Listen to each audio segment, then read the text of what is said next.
प्रिय छात्र एवं छात्राओं, मैं आपका हिंदी विषय का शिक्षक महेंद्र धाकड़ और आज हम पढ़ेंगे हमारा 11वां अध्याय जिसका नाम है मेरे सपनों का भारत और जिसके लेखक हैं डॉक्टर एपीजे अब्दुल कलाम।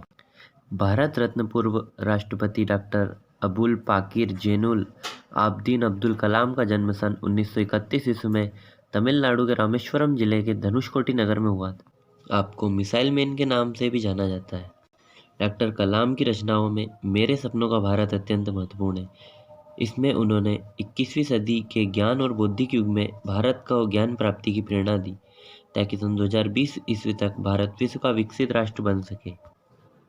27 जुलाई सन 2015 को आपका देहांत हो गया। भारतीय सभ्यता की प्रभावशाली उपलब्धियों को देखने पर यह विश्वास प्रबल हो जाता है कि भारत पिछली सहस्त्राब्दी में एक उन्नत समाज था। कई धर्मों के संतों, दार्शनिकों, कवियों, वैज्ञानिकों, खगोलविदों और गणितज्ञों के प्रेरक योगदानों के द्वारा बौद्धिक पुनर्जागरण की प्रक्रिया निरंतर चलती रही। उनके नए तथा मौलिक विचारों, सिद्धांतों और व्यवहारों ने हमारे अपने बौद्धिक समाज के लिए एक ठोस आधार प्रदान किया। शिक्षा के क्षेत्र में भारत बहुत उन्नत था। यहाँ तक्षशिला और नालंदा जैसे महान विश्वविद्यालय थे, जहाँ न केवल भारत बल्कि सुदूर देशों जैसे बेबीलोन, ग्रीस, सीरिया, अरेबिया तथा चीन से विद्यार्थी विभिन्न भाषाओं, विषयों, व्याकरण, दर्शनशास्त्र, औषधि, विज्ञान, सर्जरी, धनुर्विद्या, अकाउंट्स, वाणिज्य, भविष्य विज्ञान, दस्तावेजीकरण, तंत्र विद्या, संगीत, नृत्य तथा छिपे हुए खजानों को खोजने की विद्या सीखने के लिए आते थे। शिक्षकों के पैनल में कौटिल्य, पाणिनि, जीवक, अभिनवगुप्त तथा पतंजलि जैसे प्रसिद्ध आचार्य थे। भारत ने शून्य का आविष्कार किया, जिसने गणना की दोहरी प्रणाली की आधारशिला रखी, जिस पर वर्तमान कंप्यूटर निर्भर है। अल्बर्ट आइंस्टीन ने कहा था, हम इसका श्रेय भारतीयों को देते हैं, जिन्होंने हमें गणना करना सिखाया, जिसके बिना कोई भी महत्वपूर्ण वैज्ञानिक खोज नहीं की जा सकती। इसी प्रकार भारत ने दशमलव पद्धति डेसिमल सिस्टम का आविष्कार भी किया। इसी प्रकार भारत का इतिहास बहुत ही गौरवशाली है, जिस पर हम अभिमान कर सकते हैं।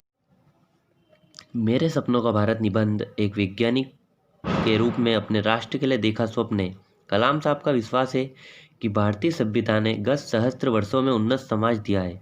यहाँ के विभिन्न धर्मों के संतों, दार्शनिकों, साहित्यकारों, वैज्ञानिकों, खगोलविदों और गणितज्ञों के प्रेरक योगदान के कारण भारत में बौद्धिक जागरण हुआ। तक्षशिला और नालंदा जैसे विश्वविद्यालयों में अनेक देशों के विद्यार्थी विभिन्न विषयों पर अध्ययन के लिए आते रहे तथा कौटिल्य, पाणिनि, जीवक, अभिनव गुप्त एवं पतंजलि जैसे प्रसिद्ध आचार्यों से ज्ञान प्राप्त करते रहे। यूक्लिड से काफ़ी पहले भारत में ज्यामिति के नाम से रेखागणित का प्रयोग किया जाता था।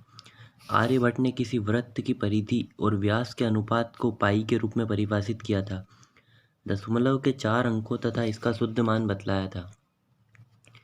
इसी प्रकार 1500 वर्ष पहले सूर्य सिद्धांत से भास्कराचार्य ने सूर्य की परिक्रमा में पृथ्वी द्वारा लिए गए समय की 9 दशमलव स्थानों में गणना की।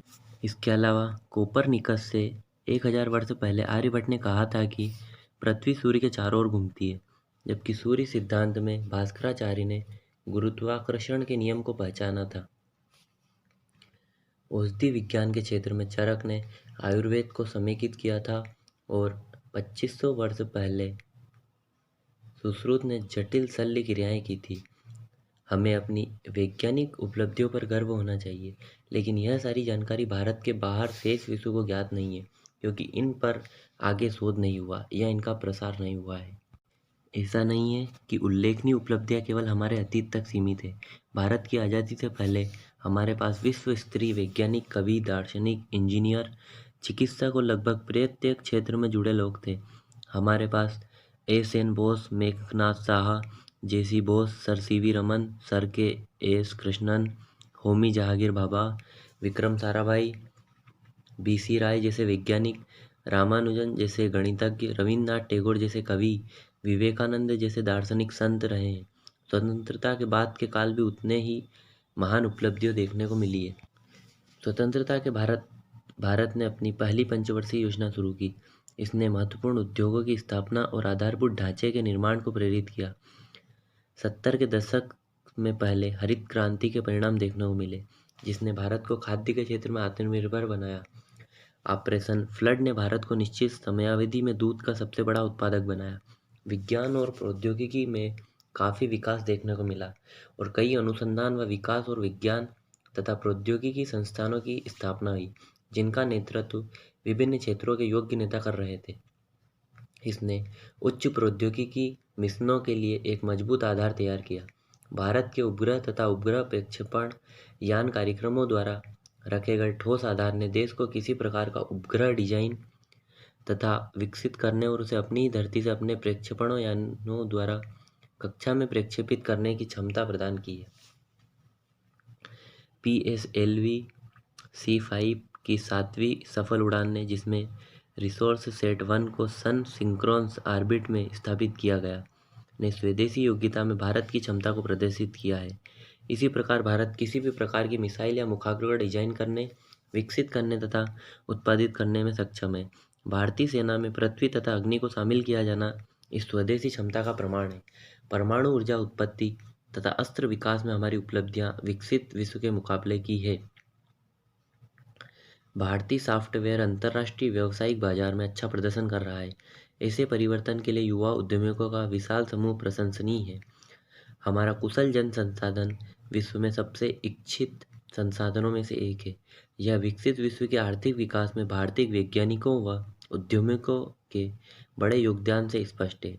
इसके अतिरिक्त अपनी जनसंख्या तथा शिक्षित जनशक्ति की उपलब्धता के कारण भारत तुरंत बौद्धिक कर्मियों की विशाल संख्या तैयार कर सकने में सक्षम है, जिसमें बहुत कम विकसित देश सक्षम है। भारत के पास कुछ ऐसी संपदाएं तथा लाभ है जिनके बारे में विश्व के कुछ देश गर्व से दावा कर सकते हैं।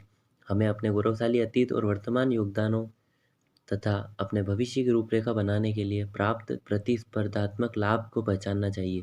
विश्व एक बौद्धिक समाज में परिवर्तित कर रहा है, जहां समन्वित ज्ञान शक्ति तथा धन का स्रोत होगा। यही समय है जब भारत खुद को एक बौद्धिक शक्ति में बदलने और फिर अगले 2 दशकों के भीतर एक विकसित देश बनने के लिए इस अवसर का लाभ उठा सकता है। इस रूपांतरण के लिए यह जानना आवश्यक है कि हम प्रतिस्पर्धात्मकता के मामले में कहाँ हैं, जो एक बौद्धिक शक्ति बनने की दिशा में अग्रसर होने के लिए वास्तविक इंजन है। इस प्रकार भारत के उपग्रह और उनके प्रक्षेपण यान से संबंधित कार्यक्रमों की सफलता, सॉफ्टवेयर क्षेत्र में देश की अंतर्राष्ट्रीय बाजार में श्रेष्ठता, लेखक के अंतर्मन में इसके स्वर्णिम भविष्य का सपना देखने को प्रेरित करती है। इस प्रकार हमारा यह अध्याय समाप्त होता है।